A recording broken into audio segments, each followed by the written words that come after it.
A very beautiful good morning to all of you 8th class. I hope you all are doing well. So students, आज हम history में new chapter start करेंगे. Okay, that is chapter 7, civilising the native, educating the nation. ठीक है. Native a person that is connected with the place where you born और lived. ठीक है. ऐसा पर्सन जो पर्टिकुलर प्लेस में रहता हो, ठीक है, वहाँ पे ही पैदा हुआ हो और वहाँ पे ही रहता हो. हिंदी में हम कह सकते हैं देशी, अपने देश का. ठीक है. तो बच्चे, इंडिया में अगर हम इंडिया की एग्जांपल लें तो इंडिया में नेटिव कौन हो गए? इंडियंस, जो इंडिया में रहते हैं. ठीक है. Civilising the native, educating the nation. So बच्चे, चैप्टर का मीनिंग है कि जब ब्रिटिशर्स इंडिया में एंटर हुए थे, ठीक है, तो बच्चे वो सोचते थे कि इंडियंस जो हैं वो इतने ज़्यादा सिविलाइज नहीं हैं. ठीक है. तो इंडियंस को सिविलाइज करना with the help of education. ठीक है. नेशन को एजुकेट करना और इंडियंस को सिविलाइज करना. उन्होंने कौन कौन से स्टेप्स उठाए, कैसे उन्होंने वेस्टर्न एजुकेशन को इंडिया में लाया, कैसे उन्होंने एजुकेशन सिस्टम चेंज किया ब्रिटिशर्स ने. ठीक है. ये हम इस चैप्टर में डिस्कस करेंगे. Okay, so let's start. How the British saw education.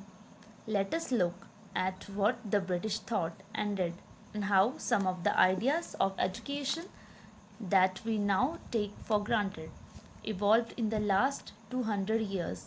In the process of this enquiry, we will also see how they developed their own views about how Indians were to be educated. तो बच्चे, इस paragraph में हम ये discuss करेंगे कि Britishers जो थे उनका नज़रिया क्या था. ठीक है. उनका नज़रिया क्या था इंडियन एजुकेशन को लेके. वो क्या सोचते थे. उन्होंने इंडियन एजुकेशन को चेंज करने के लिए और वेस्टर्न एजुकेशन को इंडिया में इंक्लूड करने के लिए, ठीक है, इंट्रोड्यूस करने के लिए कौन कौन से स्टेप्स उठाए. ठीक है. जो हम आज एजुकेशन सिस्टम देख पा रहे हैं, पहले वैसी एजुकेशन सिस्टम नहीं थी. ठीक है. तो हम पढ़ेंगे कि 200 ईयर्स पहले कैसी एजुकेशन सिस्टम थी, वो कैसे चेंज हुई, और जैसे आज हम एजुकेशन सिस्टम पढ़ रहे हैं, ठीक है, जैसे आज हम एजुकेशन ले रहे हैं, तो इस बीच में, इस टाइमलाइन के बीच में क्या क्या चेंजेस आई, कौन कौन से ऐसे लोग थे जिन्होंने सपोर्ट किया, ठीक है, जिन्होंने पॉजिटिव एटीट्यूड दिखाया एजुकेशन के प्रति, जिन्होंने नेगेटिव दिखाया, वो सारा हम इस चैप्टर में डिस्कस करेंगे. ठीक है. कि जो आज हम एजुकेशन पढ़ रहे हैं, हम एजुकेशन ले रहे हैं, क्या पहले वैसी एजुकेशन थी. ठीक है. अगर नहीं थी तो 200 साल पहले की एजुकेशन सिस्टम कैसा था. 200 साल से लेके आज तक प्रेजेंट सिस्टम जो है उसमें जितनी भी चेंजेस आई, जो भी लोग थे, ठीक है, जिन्होंने अपना योगदान दिया, वो सब आज हम इस चैप्टर में डिस्कस करेंगे. ठीक है. और बच्चे, हम ये भी डिस्कस करेंगे कि जो लोग थे, जो इंडियंस थे, जब ब्रिटिशर्स ने चेंजेस लाना स्टार्ट किया इंडिया में, तो जो इंडियंस थे उनका क्या नज़रिया था, उनके क्या व्यूज़ थे. ठीक है. जो इंडियंस थे उन्होंने कैसे रिएक्ट किया, वो भी हम डिस्कस करेंगे. ओके. सो बच्चे, फर्स्ट जो सब टॉपिक है वो है द ट्रेडिशन ऑफ ओरिएंटलिज्म. सो बच्चे, जो ओरिएंटलिज्म वर्ड है वो ओरिएंटलिस्ट वर्ड से आया है. ठीक है. Orientalist means a person who studies the languages and culture of east and south east Asia. ठीक है. ऐसा इंसान जिसको नॉलेज हो, जो भी कल्चर है, लैंग्वेजेस हैं, साउथ ईस्ट एशिया की हैं, एशिया वाली साइड जो लैंग्वेजेस बोली जाती हैं, ठीक है, उसको पूरा नॉलेज हो. ओके. उसको क्या कहेंगे हम? Orientalism. In 1783, a person named William Jones arrived in Calcutta. He had an appointment as a junior judge at the Supreme Court that the company had set up. In addition to being an expert in law, Jones was a linguist.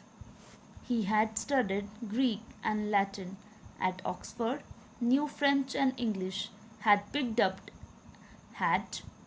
up Arabic from a friend and had also learned Persian.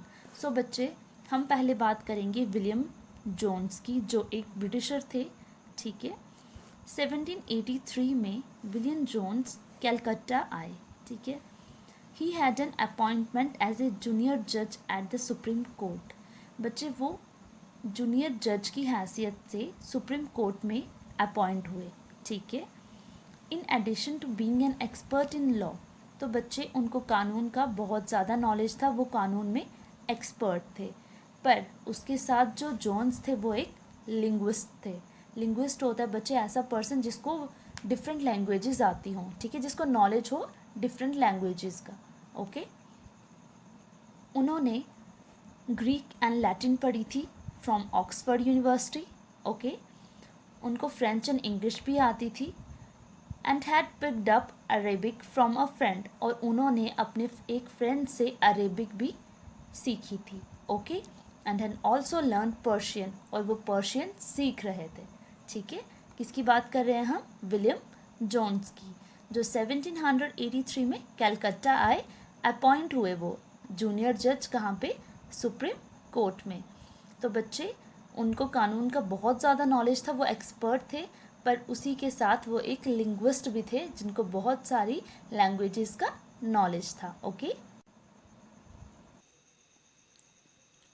At Calcutta, he began spending many hours a day with Pandits who taught him the subtleties of Sanskrit language, grammar, and poetry.